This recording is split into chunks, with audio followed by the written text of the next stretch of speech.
Au cœur de la société. Au cœur de la société est une émission préparée en synergie par les radios Inzamba, Agateka Kawe, Radio RPA, Idjouya Wanyagihugu, ainsi que la radio-télévision Renaissance. Même si son mandat a été prolongé d'une année, le rapporteur spécial sur la situation des droits de l'homme au Burundi, Fortuné Gaëtan Zongo, n'a toujours pas le droit d'accéder au territoire burundais. Que peuvent espérer les Burundais par rapport à son travail? Qu'en pensent les défenseurs des droits de l'homme? Voilà quelques questions auxquelles nous allons répondre dans ce magazine Au cœur de la société. Pierre Gahungu à la présentation. Bienvenue.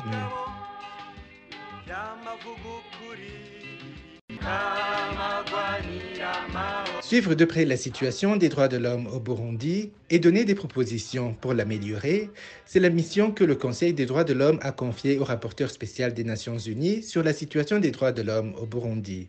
Le mois dernier, lors de la prolongation d'un an du mandat de rapporteur, le Conseil des droits de l'homme a en même temps formulé quelques recommandations à l'intention du pouvoir de Gitega. Émile Nibasumba nous en dit plus. Dans sa résolution prorogeant d'une année le mandat du rapporteur spécial sur les droits de l'homme au Burundi, le Conseil des Nations Unies sur les droits de l'homme condamne fermement toutes les violations des droits de l'homme et les atteintes à ces droits commises au Burundi. Le Conseil cite entre autres les exécutions extrajudiciaires, les disparitions forcées, les arrestations et détentions arbitraires, les actes de torture et autres peines ou traitements cruels, inhumains ou dégradants, ainsi que les violences sexuelles et sexistes.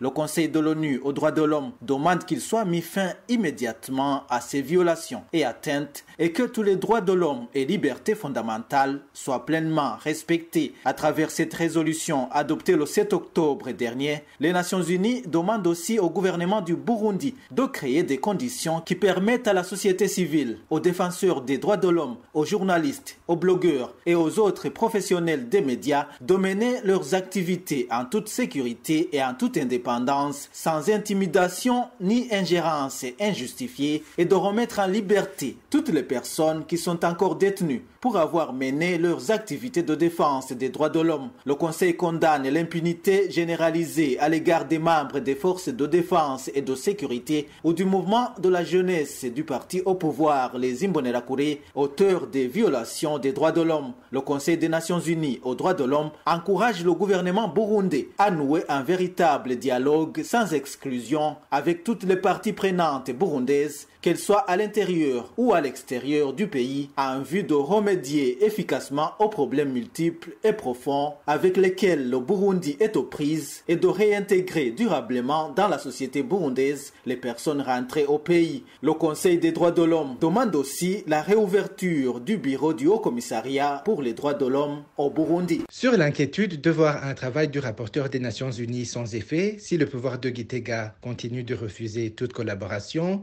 Fortuné Gaëtan Zongo tranquillise. Pour le moment, des demandes ont été faites dans ce sens. Je pense que les autorités ou l'État burundais est en train d'analyser ces demandes. Nous restons dans l'expectative, nous attendons le retour de l'État burundais quant à une éventuelle visite terrain sur le Burundi, quoique même sans visite, le mandat peut s'accomplir de manière satisfaisante. Le refus des autorités du Burundi à collaborer avec le rapporteur spécial sur la situation des droits de l'homme au Burundi signifie que la répression reste érigée comme un mode de gouvernance au Burundi, selon Maître Lambert Nigarura, l'un des défenseurs des droits de l'homme. Le refus du gouvernement du Burundi à collaborer avec le rapporteur spécial des Nations Unies est tout simplement une forme d'aveu. C'est-à-dire qu'il avoue toutes les allégations de violations graves des droits humains commises dans le pays. Je dirais que c'est aussi une preuve et que le régime burundais n'a pas l'intention, n'a pas la volonté de changer la situation, d'arrêter les auteurs, les commanditaires de toutes ces violations. Quand même, il y a un impact par rapport au retour des réfugiés burundais. Et le fait que le régime ne voudrait pas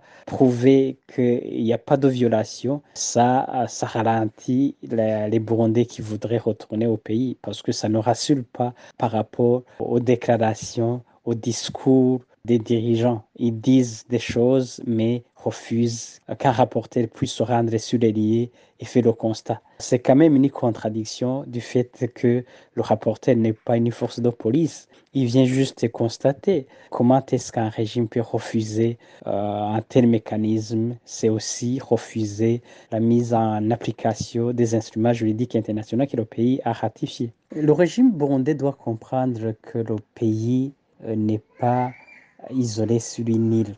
C'est un pays qui est membre des Nations Unies. C'est un pays qui a ratifié pas mal d'instruments juridiques internationaux sur la protection des droits de l'homme.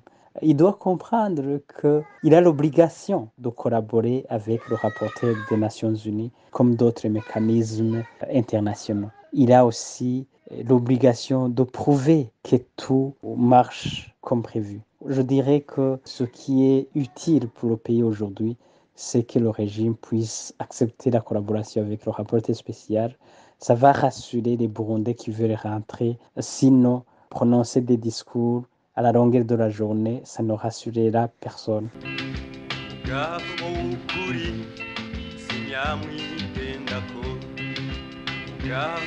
Maître Lambert Nigarura était au micro de nos confrères de la radio Inzamba. Depuis le remplacement de la commission d'enquête sur le Burundi par le rapporteur spécial des Nations Unies sur la situation des droits de l'homme au Burundi, aucune amélioration n'a été sentie au niveau du respect des droits de l'homme. Même la promesse du président Évariste Ndayishimiye d'éradiquer les violations des droits de l'homme lors de son accession au pouvoir en 2020 n'a pas été suivie par des actes. Et c'est par ici que prend fin le magazine Au cœur de la société d'aujourd'hui. Pierre Gahungouj était à la présentation. Au revoir. C'était l'émission Au cœur de la société.